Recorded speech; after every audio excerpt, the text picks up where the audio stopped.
আলহামদুলিল্লাহ, একটি বছর পর ত্যাগের মহিমা নিয়ে আবার এলো কুরবানির ঈদ। আমাদের গ্রামের যুব সমাজের উদ্যোগে প্রতি বছরের ন্যায় এবারও আমরা আমাদের মহল্লার সমস্ত গোস্ত এক জায়গায় করে যারা কোরবানি দিতে পারে না তাদের মাঝে বণ্টন করি। আপনারা একটা বিষয় খেয়াল করুন, প্রত্যেকে নিজ দায়িত্বে তাদের ভাগের গোশতটুকু আমাদের কাছে পৌঁছে দিচ্ছে।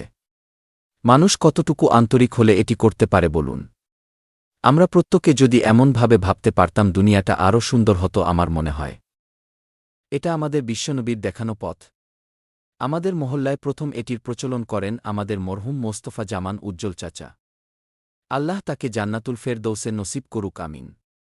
আমাদের আশেপাশে এমনও লোক আছে যারা কোরবানি দিতে পারে না, আবার লজ্জার খাতিরে কারো দুয়ারে হাত ও পাততে পারে না। কিন্তু আমরা যদি প্রত্যেকের এলাকায় এই সিস্টেমটি চালু করতে পারি, তাহলে কাউকে হয়তো কারো কাছে হাত পাততে হবে না। যাই হোক, আমি আশা করব প্রত্যেক এলাকার যুব সমাজ কোরবানির ঈদে এমন একটা ব্যবস্থা করবেন। দেখুন, আমাদের স্বেচ্ছাসেবকেরা ঈদের দিন এখানে সেখানে আড্ডা না মেরে সবাই একসাথে কি সুন্দরভাবে এটি পরিচালনা করে। আমাদের শরীফুল চাচা যদিও লেট করে ফেলেছে, সবার লাস্টে সে নিয়ে আসলো। তো যাক, ধন্যবাদ। সময় মতো তার নিজের ভাগের গোষ্ঠী সে দিয়ে গেল। নামো নামো কাকা, আপনার অভিমত বলে যান কিছু। জি জি, আলহামদুলিল্লাহ চেষ্টা করবো ইনশাল্লাহ। না না না, কোনো কম বেশি না, আমাদের ডিজিটাল স্কেলে কাজ হবে। যে আমাদের আর একজন স্বেচ্ছাসেবক, যদিও সে একটু ঘুমাইছিল, সে এখন আসছে, আমাদের হিমেল রাজ। আসেন, আপনি শুরু করে দেন। গোশতগুলি সব আসার পর আমরা এটা সুন্দরভাবে হাড় এবং গোশত একসাথে মিশিয়ে নিই। তারপর চলে প্যাকিংয়ের কাজ। সবাই হাতে হাত মিলিয়ে একসাথে আমরা কাজটা সম্পন্ন করি। কেউ প্যাকেট করছে, কেউ ওজন দিচ্ছে, কেউ আবার গাড়িতে সাজিয়ে রাখছে। আলহামদুলিল্লাহ, সবাই আন্তরিকতার সহিত কাজ করে যাচ্ছে।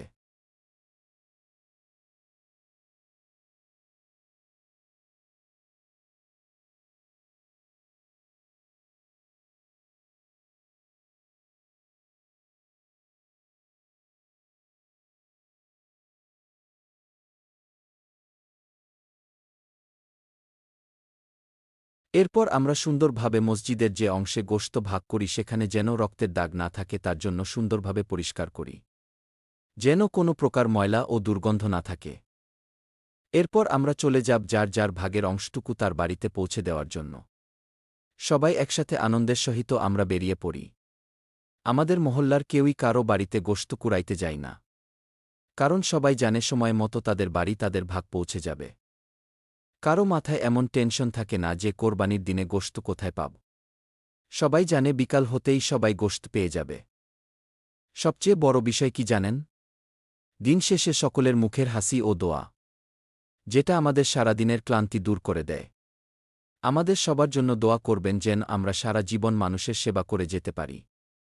আর পরিশেষে আমার কথা হলো, আসুন আমরা হিংসা বিদ্বেষ ভুলে একে অন্যের পাশে দাঁড়াই।